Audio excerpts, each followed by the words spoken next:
नमस्कार दोस्तों, स्वागत है आपका स्टडी फॉर सिविल सर्विसेज में। यूपीएससी 2017 प्रीलिम्स का रिजल्ट आ चुका है। अभी तक सभी लोगों ने चेक कर लिया होगा। जिन लोगों का हो गया उन लोगों को बहुत बहुत बधाई और ऑल द बेस्ट। मेंस की तैयारी आप गियर और ज़्यादा कर दीजिए, और ज़्यादा गियर अप कर दीजिए, और ज़्यादा अच्छे से राइटिंग प्रैक्टिस करिए। एसे के लिए देखिए, कीवर्ड देखिए, ये सब चीज़ें मैं बताऊंगा एक नेक्स्ट वीडियो में। लेकिन अभी मेरे पास कई सारे मैसेज आए हैं जिन लोग का हुआ भी है, जिन लोग का नहीं भी हुआ है। पहले मैं उन लोगों पे बात करना चाहूंगा जिन लोगों का नहीं हुआ है, क्योंकि उन लोगों को इस समय मोटिवेशन की ज़्यादा जरूरत है, उन लोगों को और ज़्यादा सपोर्ट की ज़रूरत है।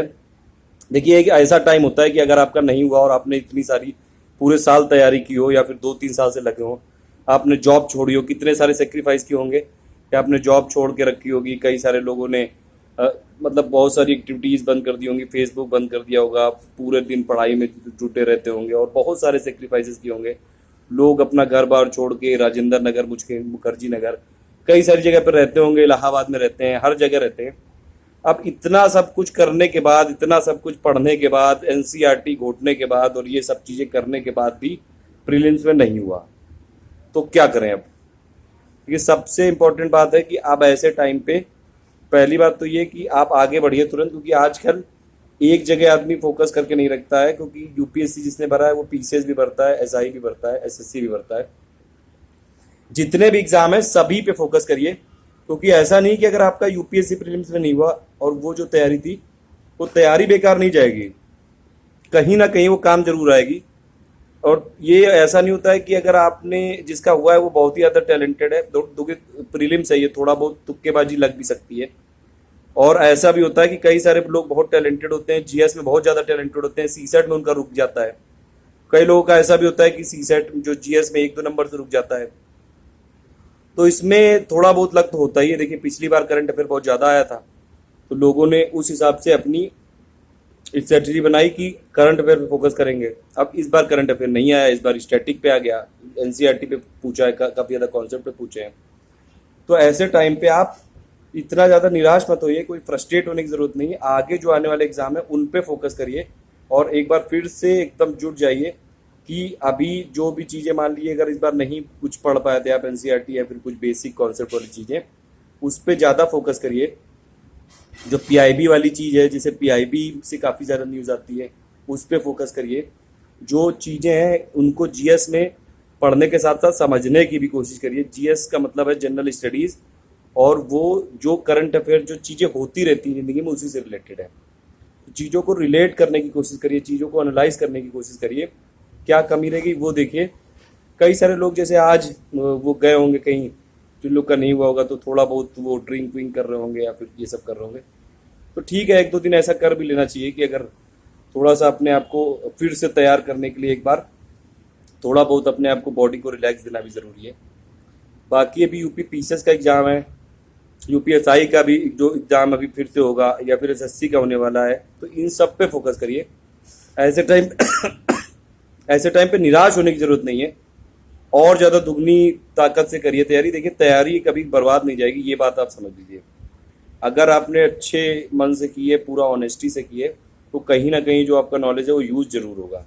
यूपीएससी में नहीं हो पा रहा है तो पीसीएस में होगा, पीसीएस में नहीं हो पा रहा है तो एसएससी में होगा, एसएससी में नहीं हो पा रहा है तो बाकी जो बैंकिंग वाले एग्जाम होते हैं, आईबीपीएस होता है, आरआरबी होता है, एसबीआई होता है, मतलब कहीं ना कहीं आप निकलेंगे ही। तो ये सब चीज़ें, आजकल इतना ज़्यादा कॉम्पिटिटिव दौर है कि पहले आदमी को, जो नॉर्मल लोअर मिडिल क्लास वाले लोग हैं, जैसे हम लोग हैं, मैं हूँ, आप लोग में से बहुत सारे लोग होंगे, सबसे पहले ज़रूरत है एक जॉब की। तो एक जॉब सिक्योर करिए सबसे पहले, उसके बाद फिर जो आपका टारगेट है, जैसे यूपीएससी टारगेट है या फिर पीसीएस टारगेट है, इस पे फिर फोकस करते रहिए। तो ऐसे टाइम पे देखिए, निराश विराश मत हो, मोटिवेशनल मूवी देख डालो 2-3। एकदम मैं प्रैक्टिकल सलाह दे रहा हूँ, यही होता है जनरली। जो जिंदगी की से जुड़ी हुई चीज़ें वही मैं बात करता हूँ जनरली, मेरे साथ भी जो हुआ है और जो मैं देखता हूँ बाकी मेरे फ्रेंड के साथ भी। अगर ऐसा 1-2 दिन ऐसे थोड़ा बहुत दोस्त दोस्त मिल जाते हैं तो थोड़ा बहुत गम भी बांट लेना चाहिए। और जैसे कई सारी चीज़ें जो भरी होती है ना, तो भरी एकदम से निकाल देनी चाहिए एकदम। मतलब जैसे अब अगर आपका किसी का थोड़ा बहुत रोने का मन कर रहा हो तो रो भी लेना चाहिए, किसी का ड्रिंक करने का मन हो तो कर लेना चाहिए, मूवी देखने का मन हो वो भी देख लेनी चाहिए। लेकिन अपने आप को 1-2 दिन में मतलब सेटल करिए जल्दी से, क्योंकि प्रीलिम्स के बाद अगर एकदम से आप उसी मोड में बहुत लंबे टाइम तक चलेगा तो दिक्कत हो जाएगी। 1-2 दिन में सब कुछ करके, सेटल करके, और फिर एकदम गियर अप होके फिर यूपी पीसीएस के लिए या फिर एसएससी के लिए या फिर आगे जितने भी एग्जाम्स हैं उनके लिए फिर से एकदम तैयार हो जाओ। मेन जरूरी बात ये है। और बाकी ये सब छोड़ देना चाहिए। देखिए यूपीएससी कोई अंत थोड़ी ना है दुनिया का, या यूपीएससी नहीं किया तो आपने ऐसा कुछ नहीं हो जाएगा कि आपने कुछ कर ही नहीं पाए जिंदगी में। या फिर जो लोग यूपीएससी कर भी लेते हैं तो वो भी ऐसा नहीं कि एकदम दुनिया में सबसे टॉप पे या फिर सबसे टैलेंटेड वही लोग होते हैं। ठीक है, सबके अपने अपने वो होते हैं और सबके अपने अपने बेंचमार्क होते हैं। कई सारी चीज़ें लक पे भी बेस्ड होती हैं। अगर ऐसा नहीं कि अगर आपने नहीं हो पा रहा है तो बिल्कुल आप टैलेंटेड ही नहीं है, वो कहीं ना कहीं यूज़ होगी जरूर। मेन बात है कि अगर आपने ऑनेस्टी से की है तो वो चीज़ें आपकी बर्बाद नहीं होंगी और आप बर्बाद होने भी मत देना। तो इस टाइम पे थोड़ा बहुत मोटिवेशनल मूवी भी देख के अपने आप को थोड़ा गियर अप चार्ज करो। चार्ज करने के लिए 1-2 दिन का गैप ले लो और फिर एकदम दुगनी तैयारी से और फिर से वापस करो।